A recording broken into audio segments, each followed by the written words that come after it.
Hello friends. तो एक बार फिर से आप सभी का स्वागत है हमारे YouTube channel GK by Vinod sir में।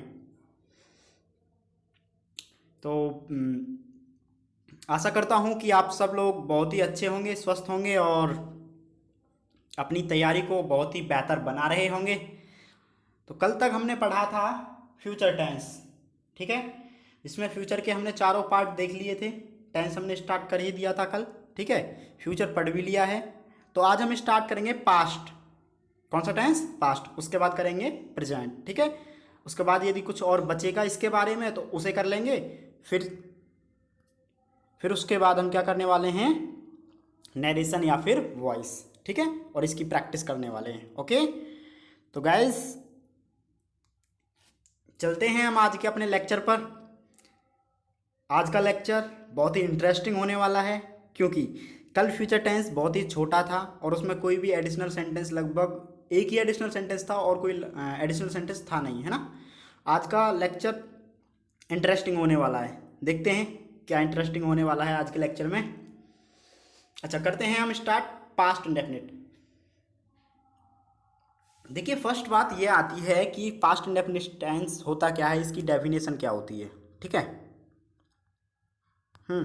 देखिए, if an action takes place in the given time in the past it comes under past indefinite, but if the action takes place before the given time in the past it comes under past perfect. देखिए, भूतकाल में हमको कोई समय दिया हुआ है। कौन से काल में? भूतकाल में। उस समय पर यदि कोई कार्य समाप्त हो जाता है, ठीक है, उस समय पर समाप्त हो, मतलब भूतकाल में कोई अनिश्चित समय दिया हुआ है, उस समय पर यदि कोई कार्य समाप्त हो जाता है तो वो पास्ट इंडेफिनिट के अंडर आता है। यदि दिए हुए समय से पहले समाप्त हो जाता है ना, यदि पास्ट टेंस में दिए हुए समय से पहले समाप्त हो जाता है तो वो पास्ट परफेक्ट में आने वाला। अब देखिए क्या है, इसको डायग्राम के थ्रू समझते हैं क्या है। देखिए, हम जानते हैं प्रेजेंट तो बाद में आएगा, पहले पास्ट है, तो ठीक है, यहाँ तक ये पास्ट है, ये प्रेजेंट है सारा, ठीक है। तो देखिए, पास्ट टेंस में हमको एक एग्जैक्ट टाइम दिया हुआ है यहाँ पर, ठीक है। पास्ट टेंस में कहीं कोई टाइम है, अनिश्चित टाइम, वहाँ पर हमारा यदि काम कंप्लीट हो जाता है तो वो कौन से टेंस के अंडर आएगा? पास्ट इंडेफिनिट के। अब यदि टाइम तो हमको यहाँ दिया हुआ है बट उससे पहले काम कंप्लीट हो गया हमारा यहाँ पर, ठीक है ना। टाइम यहाँ पर है, उससे बाद में, उस मतलब कि उससे पहले ही काम कंप्लीट हो गया हमारा, कहाँ? यहाँ पर, ठीक है। तो वो पास्ट परफेक्ट है, समझे ना आप। यदि पास्ट टेंस में कोई अनिश्चित समय दिया हुआ है और उस अनिश्चित समय पर कोई हमारा काम कंप्लीट हो जाता है तो वो पास्ट इंडेफिनिट के अंडर आने वाला है, ठीक है। इंग्लिश में हमने बता दिया, डायग्राम से समझा दिया, आपको बहुत अच्छे से समझ आ गया होगा। अब आप बच्चे तो हो नहीं कि आपको ये बताया जाए कि ता था ती थी ते थे आदि वगैरह आने वाले हैं शब्द इसके पीछे, ठीक है। तो आप सेंस से पता करोगे, ना कि इन वर्ड से। हाँ, एक लेक्चर हम ले लेंगे ओवरव्यू का टेंस के, जिससे कि आप यदि बिल्कुल जीरो हो तो आपको बहुत ज़्यादा फ़ायदा मिलने वाला है ना। तो आप हमारे साथ लगे रहिए, तैयारी को बेहतर करते रहिए। और हाँ, एक बात और, ये स्पेशली एलडीसी के लिए नहीं है। जिस भी एग्ज़ाम में इंग्लिश आती है, चाहे वो एनडीए हो, सीडीएस हो, या फिर एलडीसी हो, या फिर हमारे बैंक के एग्ज़ाम्स होते हैं कुछ, है ना, उनमें इंग्लिश आती है, उनके लिए हो, ठीक है।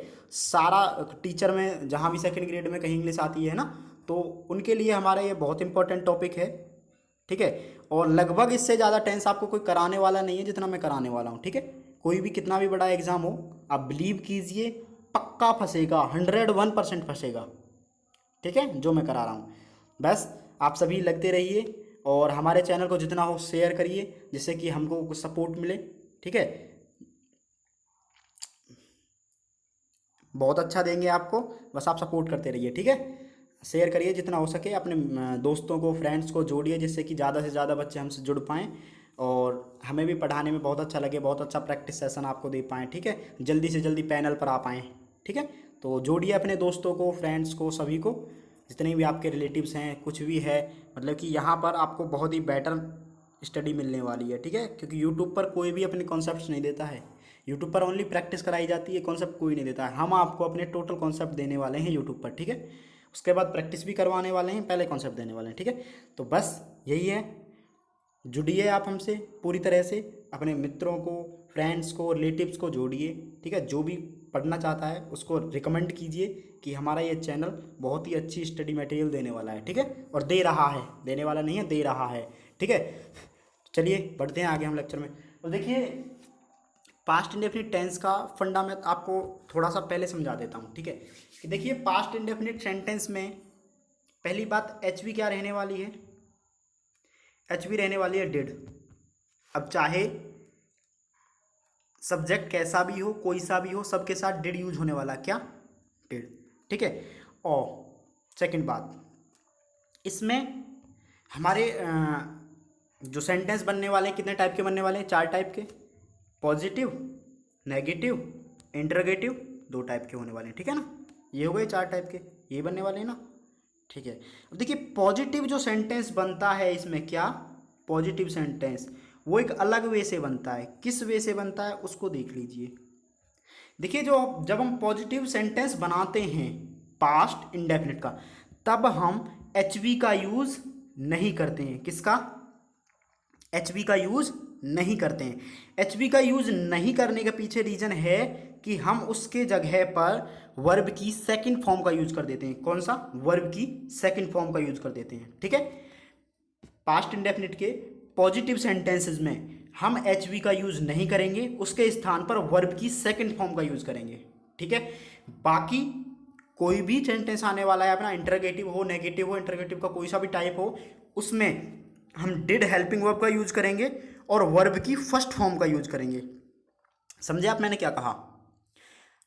पॉजिटिव सेंटेंस में हमको एच वी का यूज नहीं करना है, उसके स्थान पर वर्ब की सेकंड फॉर्म का यूज करना है। किसका, वर्ब की सेकंड फॉर्म का। बाकी सारे सेंटेंसेस में पास्ट इंडेफिनिट टेंस बनाते समय हमें डिड का यूज करना है एच वी के रूप में और वर्ब की फर्स्ट फॉर्म का यूज करना है, ठीक है। इसमें सब्जेक्ट मैटर नहीं करता, ठीक है, चाहे सब्जेक्ट सिंगुलर हो चाहे प्लूरल हो, सब में वर्ब की सेकंड फॉर्म आने वाली है। जैसा कि प्रेजेंट इंडेफिनिट में होता है, सिंगुलर होता है तो एस ई आई एस लगाते हैं और प्लूरल होता है सब्जेक्ट तो एस ई आई एस नहीं लगाते हैं। इसमें ये कोई मैटर नहीं करने वाला, सब्जेक्ट चाहे प्लूरल हो चाहे सिंगुलर हो, मैटर करता है क्या, कि सब्जेक्ट पास्ट इंडेफिनिट का हो और पॉजिटिव हो, ठीक है। उसमें हमको एच वी का यूज नहीं करना है, बशर्ते उसके स्थान पर वर्ब की सेकंड फॉर्म का यूज करना है। बाकी सारे सेंटेंसेस में हमको डिड का यूज करना है एच वी के रूप में और वर्ब की फर्स्ट फॉर्म का यूज करना है वर्ब के रूप में, ठीक है।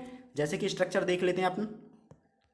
देखिए पॉजिटिव का स्ट्रक्चर क्या रहने वाला है, पहले सब्जेक्ट आने वाला है, उसके बाद एच वी नहीं आया है ना, एच वी के जस्ट बाद क्या आया, एच वी नहीं आया, सब्जेक्ट के जस्ट बाद वर्ब की सेकंड फॉर्म आया। यही मैं आपको बताना चाह रहा था कि वर्ब की सेकंड फॉर्म आएगी, एच वी नहीं आएगी, ठीक है। फिर ऑब्जेक्ट, उसके बाद अदर वर्ड्स वगैरह सारे आ जाएंगे, ठीक है।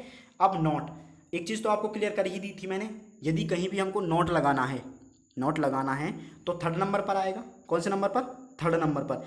यदि 3rd नंबर पर कहीं हमको सब्जेक्ट अटक रहा है, कौन, सब्जेक्ट बीच में आ रहा है 3rd नंबर पर, तो उस नोट को हम 4th पर कर देंगे, मतलब कि सब्जेक्ट से पहले नोट नहीं आएगा। वैसे एक्चुअली में 3rd नंबर पर आने वाला है, कहाँ पर, 3rd नंबर पर। बट यदि 3rd नंबर पर सब्जेक्ट आ रहा है, जैसे कि इंटरोगेटिव में आएगा डब्ल्यूएच वर्ड वाले में, है ना, तो 3rd नंबर पर नोट ना लगा के 4th नंबर पर कर देंगे, ठीक है। यही होगा।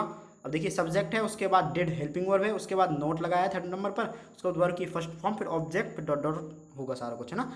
उसके बाद इंटरोगेटिव का देखिए, सबसे पहले एच वी डिड आया है, उसके बाद सब्जेक्ट आया है। यदि नोट दिया हुआ है, मतलब कि इंटरोगेटिव नेगेटिव है, तो नोट 3rd नंबर पर आ जाएगा। उसके बाद वर्ब की फर्स्ट फॉर्म, ऑब्जेक्ट, फिर dot dot dot, question mark last में आएगा, ठीक है। आगे डब्ल्यूएच वर्ड खुद आगे आ जाएगा, वही है इंटरोगेटिव का फर्स्ट टाइप, ठीक है। देखिए नोट है इसमें क्या, देखिए we use past indefinite tense with. देखिए यदि हमारे सेंटेंस में यस्टरडे, एगो, द लास्ट बिफोर यस्टरडे या फिर लास्ट प्लस में टाइम, ये सारे वर्ड्स दे रखे हों, या फिर कोई भूतकाल सूचक समय दे रखा हो, ठीक है। क्या क्या वर्ड हैं एक बार फिर से देख लीजिए, यस्टरडे, एगो, the last before yesterday, last plus time, last के साथ कोई भी टाइम दे दे, लास्ट संडे, लास्ट मंडे, है ना, फिर लास्ट आवर या लास्ट मॉर्निंग, कुछ भी दे दे लास्ट के साथ में टाइम। जैसे कि फ्यूचर में हमारे साथ नेक्स्ट प्लस में टाइम दिया हुआ था, क्या दिया हुआ था, नेक्स्ट प्लस में टाइम। यहाँ पर पास्ट में आने वाला लास्ट प्लस में टाइम। पास्ट इंडेफिनिट में, वहाँ फ्यूचर इंडेफिनिट था, यहाँ पास्ट इंडेफिनिट है, ठीक है ना, ध्यान रखना है ये सारी चीज़। या फिर कोई भी भूतकाल से संबद्ध कोई भी समय दे, है ना, तो वहाँ पर हमको पास्ट इंडेफिनिट यूज करना है। क्या यूज करना है, पास्ट इंडेफिनिट यूज करना है, ठीक है। अब देख लेते हैं, देखिए। अब देखिए यहाँ पर एग्जाम्पल दिया हुआ है क्या, देखिए इसमें सेंटेंस में आया 1947 है ना, तो 1947 पास्ट सूचक शब्द है, तो किस में बनेगा, पास्ट इंडेफिनिट में। पास्ट इंडेफिनिट में बनेगा, पॉजिटिव है, पॉजिटिव है तो पास्ट इंडेफिनिट का पॉजिटिव कैसे बनता है, सब्जेक्ट आता है उसके बाद वर्ब की सेकंड फॉर्म आती है, तो इंडिया के बाद हैज कैसे आ गया, नहीं आना चाहिए ना, गलत है। तो इंडिया, बिकम की सेकंड फॉर्म बिकेम होगी, फ्री इन 1947, ठीक है। अगला देखिए, मनीष हैज़ कम या फिर केम लगाएं टू इंडिया इन 2016, तो 2016 पास्ट का एक टाइम है जो कि पास्ट इंडेफिनिट में बनेगा, पास्ट इंडेफिनिट में बनेगा तो केम आएगा, कम की सेकंड फॉर्म केम, ठीक है।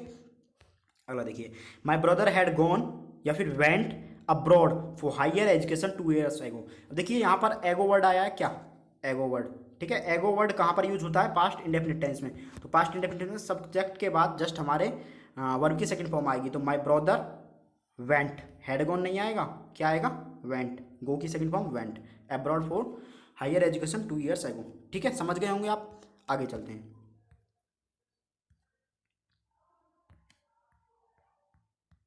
देखिए इफ, हाँ नोट है हमारा, क्या क्या कह रहा है note, if reporting verb is in past the tense of reported speech should be in past. हाँ देखिए ये सिंपल सी चीज़ है, क्या, यदि नरेशन में जो स्टेटमेंट कहा जाता है, क्या, नरेशन का जो स्टेटमेंट होता है, किसका, नरेशन का,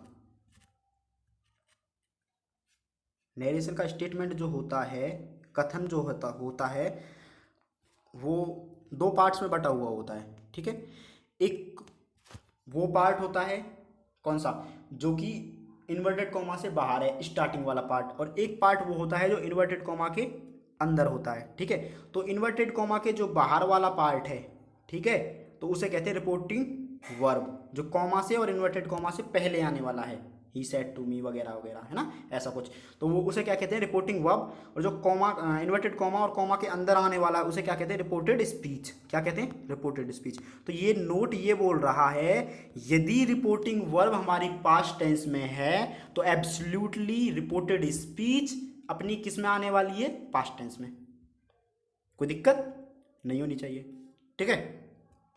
देखिए तो क्या है, सी सैड दैट, सैड क्या है, से की सेकंड फॉर्म, सी की सेकंड फॉर्म, और सब्जेक्ट के जस्ट बाद यदि सेकंड फॉर्म आ जाए तो पास्ट इंडेफिनिट है, पास्ट हुआ ना, तो यहाँ पर विल यूज करें या वुड, विल का पास्ट फॉर्म क्या होता है, वुड, विल का पास्ट फॉर्म क्या होता है, वुड, तो यहाँ पर पास्ट है तो यहाँ पर भी पास्ट यूज करना है तो वुड यूज करेंगे, ठीक है, कोई दिक्कत नहीं होनी चाहिए, ठीक है। अगला देखिए, Ramesh sad that he can't, देखिए सैड सेकंड फॉर्म है तो पास्ट इंडेफिनिट में है, जब ये पास्ट इंडेफिनिट में है तो अगला भी पास्ट में बनने वाला है, पास्ट में बनने वाला है तो कांट तो होगा प्रेजेंट का फॉर्म, ठीक है, और कांट को यदि पास्ट में ट्रांसफर करें तो कुडंट हो जाएगा, ठीक है, तो कुडंट आने वाला है यहाँ पर, ठीक है। अगला देखिए, Vishu came on the bicycle in order that he may या फिर माइट रीच इन टाइम। तो देखिए पहला सेंटेंस किस में होने वाला है, पास्ट में, कम की सेकंड फॉर्म में केम, तो अगला सेंटेंस भी जो हमारा जुड़ा हुआ है ही मे, तो मे तो प्रेजेंट की फॉर्म होती है, माइट किसकी होती है, पास्ट की, सॉरी, है ना, तो यहाँ पर यूज होने वाला है माइट, ओके। अगला देखिए, अगला भी नॉर्मली है, आस्क की सेकंड फॉर्म आस्क्ड, ये पास्ट में तो अगला भी पास्ट में होने वाला है, तो इज की जगह पर वाज आने वाला है, ठीक है, ओके। नाउ देखिए एक इमेजिनरी स्टेटस बनता है इसमें ही, पास्ट इंडेफिनिट में, वो इमेजिनरी स्टेटस क्या होता है, देख लीजिए, देखिए जैसे कि यदि हम कोई इमेजिन करते हैं, कोई कल्पना करते हैं, जैसे कि यदि मैं भारत का प्रधानमंत्री होता तो वगैरह वगैरह ये कार्य करता, है ना, ऐसा कुछ इमेजिनरी बने, है ना, तो वो सेंटेंस हमको कैसे बनाने हैं, देखिए उसका स्ट्रक्चर क्या होता है, उसका स्ट्रक्चर ये है, फर्स्ट क्लॉज में अपना आने वाला है if plus subject plus verb plus जो भी हमारा इमेजिनरी स्टेटस है, जो हम बनना चाह रहे हैं, प्राइम मिनिस्टर बनना चाह रहे हैं या फिर किंग बनना चाह रहे हैं, जो भी बनना चाह रहे हैं वो इमेजिनरी स्टेटस आएगा, ठीक है। If plus subject plus verb, देख लीजिए इमेजिनरी स्टेटस कुछ भी हो, कुछ भी हो सकता है, और सब्जेक्ट चाहे प्लूरल हो चाहे सिंगुलर हो, है ना, कोई मैटर नहीं करेगा, इमेजिनरी स्टेटस में सब्जेक्ट प्लूरल हो चाहे प्लूरल हो चाहे सिंगुलर हो, उसके साथ हमेशा वर ही आने वाला है। क्या? वर। चाहे सिंगुलर हो चाहे प्लूरल हो, वर ही आने वाला है इमेजिनरी स्टेटस वाले सेंटेंसेस में। ठीक है, फर्स्ट में तो ये आने वाला है, और फर्स्ट सेंटेंस जो इफ से जुड़ेगा उसमें बात की जाएगी इमेजिनरी स्टेटस की, जो हम बनना चाह रहे हैं। अगला यदि हम वो बनकर जो काम करना चाहते हैं, वो सेंटेंस अगला ये होगा, उसमें सब्जेक्ट लगाना है पहले, उसके बाद वुड लगाना है, प्लस में V1 लगानी है, उसके बाद ऑब्जेक्ट लगाना है। ठीक है, जैसे कि देखिए अगला है सेंटेंस दे रखा है, if she was verb she would fly. अब देखिए यहाँ पर, देखिए यहाँ पर सी वुड, सब्जेक्ट के बाद वुड है, उसके बाद वर्ब की फर्स्ट फॉर्म है, उसके बाद ऑब्जेक्ट है। सॉरी, ऑब्जेक्ट नहीं है इसमें ना, जो भी है। ठीक है, सी वुड फ्लाई। ठीक है, तो ये फॉर्म कहाँ, किस सेंटेंस की दिख रही है हमको? इमेजिनरी स्टेटस की दिख रही है ना, क्योंकि सेकंड वाला क्लॉज तो ऐसे ही बनता है इमेजिनरी स्टेटस में, और पहले वाले में हमको इफ़ भी दिख रहा है। ठीक है, तो आपको कंफर्म हो गया कि ये इमेजिनरी स्टेटस का है। इसको थोड़ा सा ट्रांसलेट करके देखिए, if C were a bird, यदि वह एक चिड़िया होती, सी वुड फ्लाई हाई। इसका मतलब यदि वह एक चिड़िया होती तो वह ऊंचाई आकाश में ऊंची ऊंची उड़ान भरती। ठीक है, यही तो है। तो सी के साथ क्या आने वाला है? वर। कोई मैटर नहीं करता कि सी एक वचन है या बहुवचन है, सिंगुलर है इवन प्लूरल है, क्या आने वाला है? वर्ब, इमेजिनरी स्टेटस वाले में। वैसे सी के साथ वा जाएगा क्योंकि एक वचन है, ठीक है, बट यहाँ पर वर आने वाला है इमेजिनरी स्टेटस की वजह से। ओके, अगला देखिए, if I were the PM of India. If I were the PM. अब देखिए, इफ़ आई वर वही आया है, पता चल गया कि हमको इमेजिनरी है। ठीक है, तो इमेजिनरी है तो सेकंड में सब्जेक्ट के बाद क्या यूज करना है हमको? वुड, ना कि विल। तो वुड यूज कर देंगे, I would serve the nation honest. ठीक है, यदि मैं भारत का प्रधानमंत्री बन जाऊं तो I would serve the nation honestly, तो मैं अपने राष्ट्र को बहुत ही ईमानदारी से सर्व करूंगा, ईमानदारी से चलाऊंगा। ठीक है, तो सेकंड में क्या आने वाला है? Subject plus would plus object, would plus verb की फर्स्ट फॉर्म प्लस ऑब्जेक्ट। ठीक है, ये आने वाला है, तो यहाँ पर वुड होगा ना कि विल। ठीक है, अगला, इफ योगी जी वर इन अफगानिस्तान। ठीक है, यदि योगी जी अफगानिस्तान में होते, ही वुड प्रमोट हिंदुत्व। देखिए इसमें भी वही है, क्या? इमेजिनरी स्टेटस, योगी जी को भेजा जा रहा है अफगानिस्तान में। ठीक है, तो योगी जी को अफगानिस्तान में भेजा जा रहा है, तो वो भी तो एक इमेजिनरी स्टेटस ही है। इफ योगी जी वर इन अफगानिस्तान, यदि योगी जी अफगानिस्तान में होते, तो सेकंड क्या? ही, भाई सब्जेक्ट आने वाला है, उसके बाद वुड आने वाला है, उसके बाद वर्ब की फर्स्ट फॉर्म आने वाली है, तो वर्ब की फर्स्ट फॉर्म प्रमोट होगी ना कि प्रमोटेड। तो प्रमोटेड नहीं आएगा, प्रमोट आएगा, प्रमोट हिंदुत्व, है ना। यदि योगी जी अफगानिस्तान में होते तो वे हिंदुत्व को प्रमोट करते, हिंदुत्व को बढ़ावा देते, यही होने वाला है। ठीक है, चलते हैं आगे। ये जो अनरियल एक्शन है ना, मतलब इमेजिनरी स्टेटस है यहाँ पर, ये बहुत ही इम्पोर्टेंट है सेंटेंस, और इस प्रकार के अक्सर पूछे जाते हैं। ठीक है ना, तो इसको बहुत अच्छे से करना है आपको। दोबारा से देख लीजिए क्या है, दो क्लॉज आने वाले हैं इमेजिनरी स्टेटस वाले वाक्य में, है ना। कुछ भी इमेजिन करना है किसी के बारे में, किसी को कुछ भी बनाना है या किसी को कहीं भी इमेजिन करना है ना। तो इमेजिन करने वाला जो सेंटेंस होगा वो इफ से स्टार्ट होगा, इफ के बाद उसमें सब्जेक्ट आएगा, सब्जेक्ट के बाद में वर आएगा, फिर इमेजिनरी स्टेटस आएगा जो भी करना चाह रहे हैं हम, है ना। फिर सेकंड क्लॉज में सब्जेक्ट आएगा, वुड आएगा, उसके बाद V1 आएगा, फिर ऑब्जेक्ट आएगा। ओके, ठीक है, आगे चलते हैं। अब देखिए अनरियल एक्शन वाले वाक्य हैं। अब देखिए अनरियल एक्शन, ये भी कहाँ आने वाला है? अपना पास्ट इंडेफिनिट में। क्या होता है? देखिए, यदि कोई वाक्य इन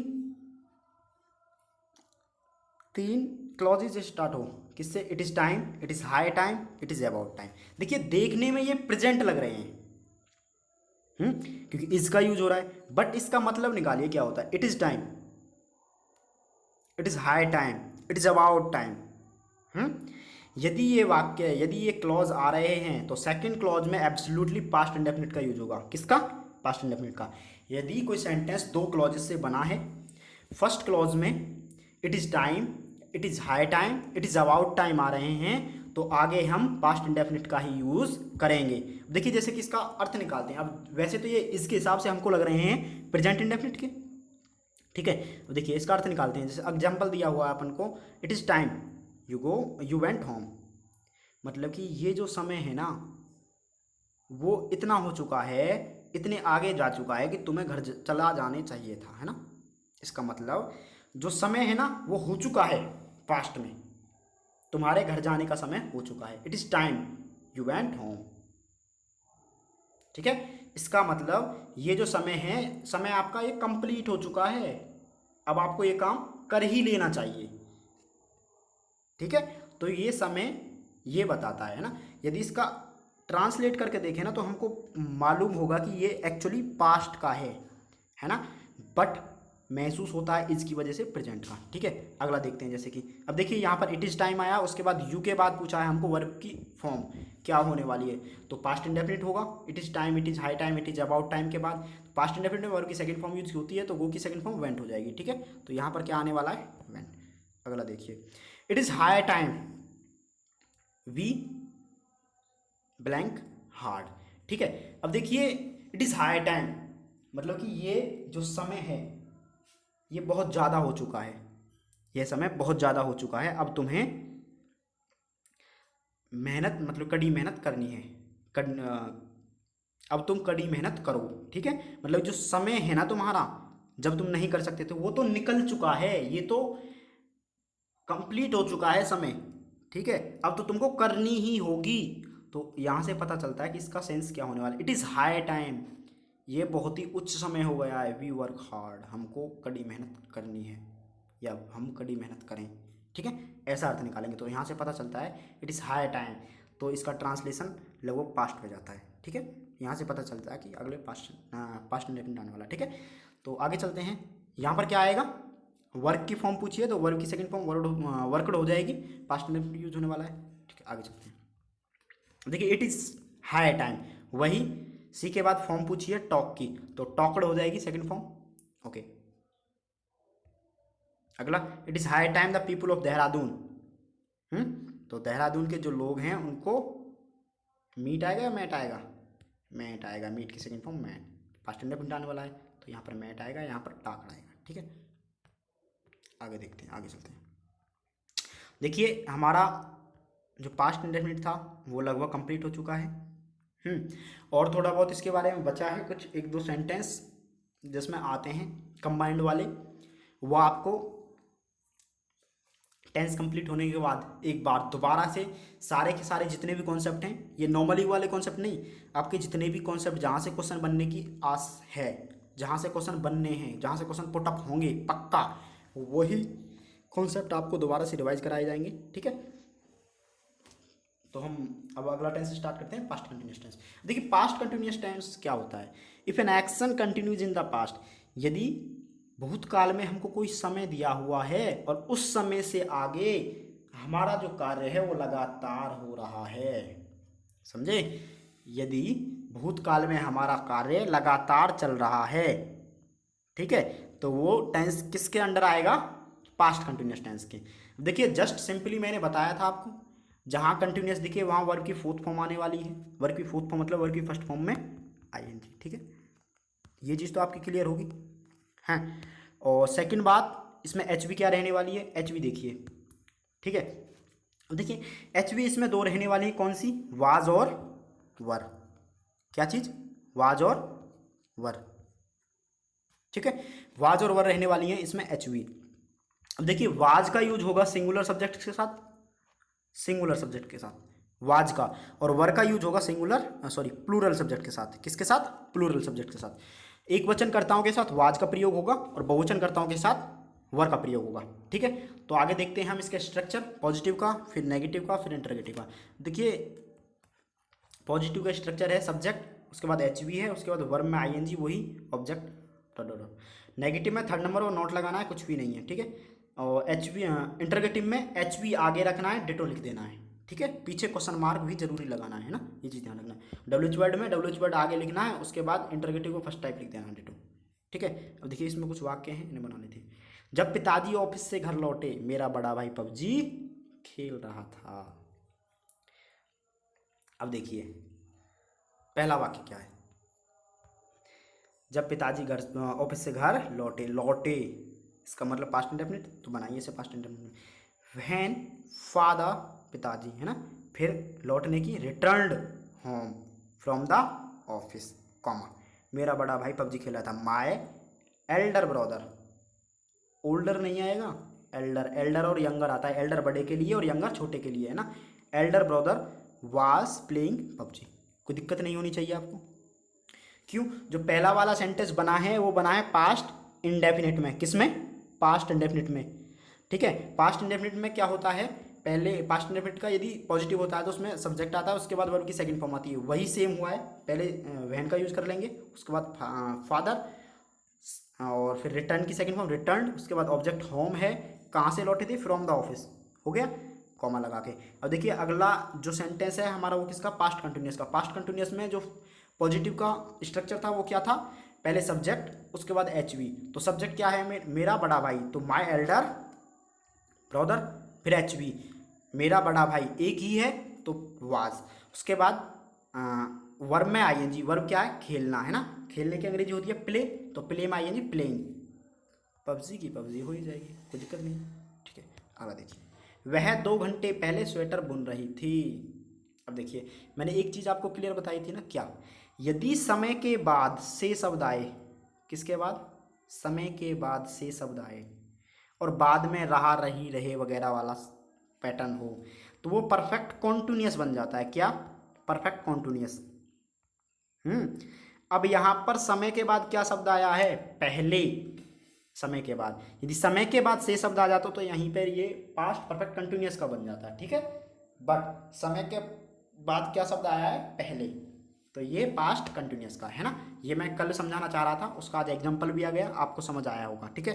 देखिए आपने यदि हमारी वीडियोज़ नहीं देखी हैं ना, तो लगभग 6 या 7 लेक्चर ले चुके हैं हम। प्लेलिस्ट का लिंक दे दिया जाएगा डिस्क्रिप्शन में आपको, ठीक है। उन 7 या 6 वीडियो को देख लेना पहले आप, क्योंकि बेसिक फंडामेंटल्स कराए गए हैं जो कि बहुत इंपॉर्टेंट रहने वाले हैं इंग्लिश के लिए, ठीक है। क्योंकि हर एग्ज़ाम शायद बड़े कॉन्सेप्ट से क्वेश्चन नहीं पुटअप कर रहा आजकल। आजकल जो क्वेश्चन पुटअप हो रहे हैं वो डेप्थ से हो रहे हैं, ठीक है ना। तो आपको पहले बेसिक्स करना बहुत ज़रूरी है। यदि बेसिक्स नहीं करोगे तो आप क्वेश्चन भी पुटअप नहीं कर पाओगे। क्लियर बता रहा हूँ मैं आपको पहले, ठीक है। तो पहले बेसिक्स करके आएँ, तब यहाँ से स्टार्ट करें। पहले बेसिक्स, उसके बाद टेंस स्टार्ट करने यहाँ से, ठीक है ना। तो बेसिक्स जरूर करना है। प्लेलिस्ट का लिंक दे दूंगा मैं इसमें। टेलीग्राम चैनल को भी ज्वाइन कर लेना, इससे सारे संबंधित प्रैक्टिस सेट्स टेलीग्राम में सेंड कर दिए जाएंगे और हमारे चैनल से संबंधित सारी जानकारियाँ आपको टेलीग्राम चैनल पर दे दी जाएंगी, ठीक है। टेलीग्राम चैनल की लिंक भी मैं डिस्क्रिप्शन में दे दूंगा आपको, ठीक है। अब देखिए अगला क्या है, वह 2 घंटे पहले स्वेटर बुन रही थी। तो इसमें जो है सब्जेक्ट क्या रहने वाला है? वह, तो सी एक वचन है तो वाज, सी वाज। बुनने की अंग्रेजी होती है निट, के एन आई टी, तो आई एन जी लगा के निटिंग हो जाएगी। द स्वेटर 2 आवर्स एगो, ओके, कोई प्रॉब्लम नहीं होनी चाहिए, ठीक है। अगला एग्जांपल, तुम मेरा इंतजार क्यों नहीं कर रहे थे। तो ये इंटरोगेटिव का सेकंड टाइप है ना। तो क्यों की अंग्रेजी सबसे पहले आएगी व्हाई। अब हमको लगानी है एच वी। एच वी किसके हिसाब से लगाएंगे? सब्जेक्ट के हिसाब से। सब्जेक्ट क्या है? तुम, यूज, यू है हमारा प्लूरल, तो प्लूरल के हिसाब से हम लगाएंगे वर। वाई वा यू, उसके बाद नहीं, है ना। तो यदि यू बीच में नहीं अटकता तो वर के बाद नॉट लगा देते। बट अब यू जो सब्जेक्ट है, सब्जेक्ट से पहले नॉट का यूज तो कर नहीं सकते आप, तो सब्जेक्ट के बाद नॉट का यूज कर देंगे। Why were you not waiting for me, ठीक है। हाँ, क्या बच्चा रो रहा था? सिंपल है, वाज द चाइल्ड क्राइंग। मेरी माताजी सब्जियां काट रही थी जबकि मैं पढ़ रहा था। अब देखिए एक चीज और देखिए, क्या एक वर्ड आएगा आपको व्हाइल, जहां पर जिस सेंटेंस में आपको व्हाइल वर्ड मिल जाए, क्या? व्हाइल, इस सेंटेंस में हमेशा कंटिन्यूअस फॉर्म यूज होगी। क्या? कंटिन्यूअस फॉर्म, ठीक है। यदि व्हाइल वर्ड के बाद हमको टेंस पूछा जाए तो कंटिन्यूअस फॉर्म यूज होगी, चाहे वो प्रेजेंट कंटिन्यूअस फॉर्म यूज हो, चाहे पास्ट कंटिन्यूअस फॉर्म यूज हो, या फिर फ्यूचर कंटिन्यूअस फॉर्म यूज हो। अब ये मैटर करेगा टेंस पर। जैसे कि सेंटेंस देखेंगे आप कि यदि टेंस में एगो वर्ड दे दिया, कहीं पास्ट सूचक कोई शब्द दे दिया तो पास्ट कंटिन्यूस बन जाएगा, है ना। यदि फ्यूचर सूचक कोई शब्द दे दिया तो फिर वो फ्यूचर कंटिन्यूस बन जाएगा, ठीक है। बट बनना क्या है, कंटिन्यूस। ये चीज़ ध्यान रखना कि वर्ब में आईएनजी आने वाली है व्हाइल शब्द के बाद यदि पूछा जाए तो, ठीक है।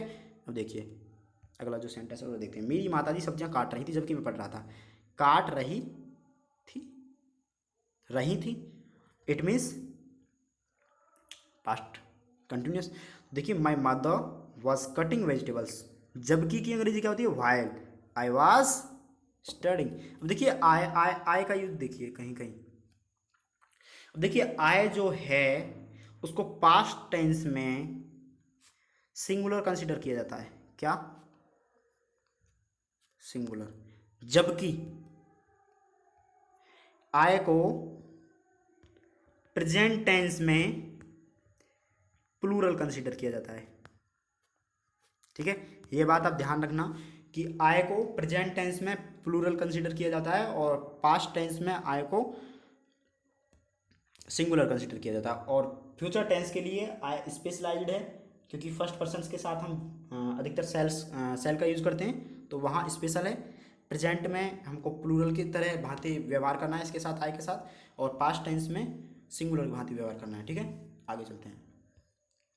ड्राइवर गाड़ी चला रहा था जबकि कंडक्टर धूम्रपान कर रहा था। तो ड्राइवर गाड़ी चला रहा था, ड्राइवर वाज ड्राइविंग, ठीक है, व्हाइल कंडक्टर वाज फॉगिंग, ठीक है। फैगिंग है शायद, देखिए इस वर्ड मेरे समझ में नहीं आ रहा, फैगिंग है फॉगिंग है क्या है यार ये, ठीक है। इसी के स्मोकिंग लिख लेना, ठीक है, स्मोकिंग इसे लिख लेना, ओके। चलते हैं आगे।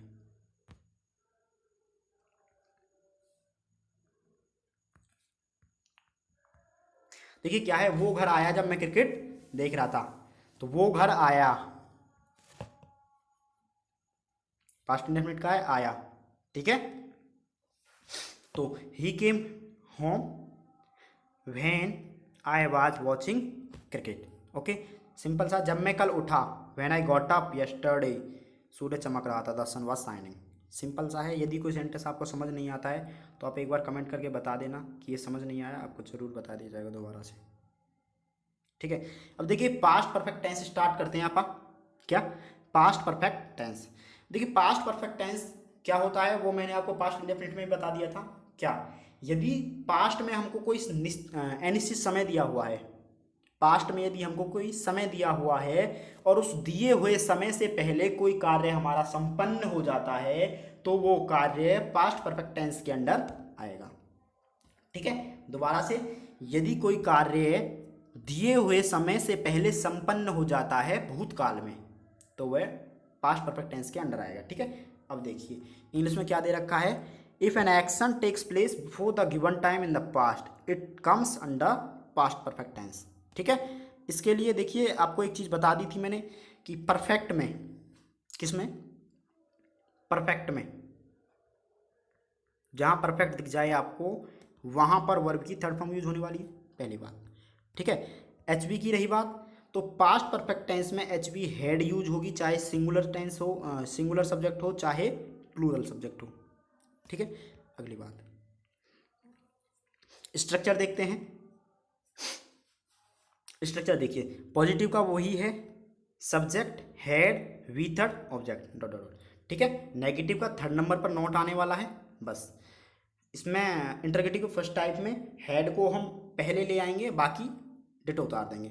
डब्ल्यूएच वर्ड में डब्ल्यूएच वर्ड पहले आ जाएगा, उसके बाद इंटरगेटिव का फर्स्ट टाइप है, ठीक है। अब देखिए ये जो वाक्य हैं, जैसे कि डॉक्टर के आने से पहले रोगी मर चुका था, ये मतलब कि जो कंडीशन एडिशनल सेंटेंसेज हैं जिनमें दो वाक्य आते हैं, इनको कैसे बनाते हैं, से पहले वाले और से बाद वाले, ठीक है। तो देखिए यदि से पहले से जुड़ा हुआ है वाक्य हमारा, किससे, से पहले से, है ना, तो जो काम पहले हुआ है, जो काम पहले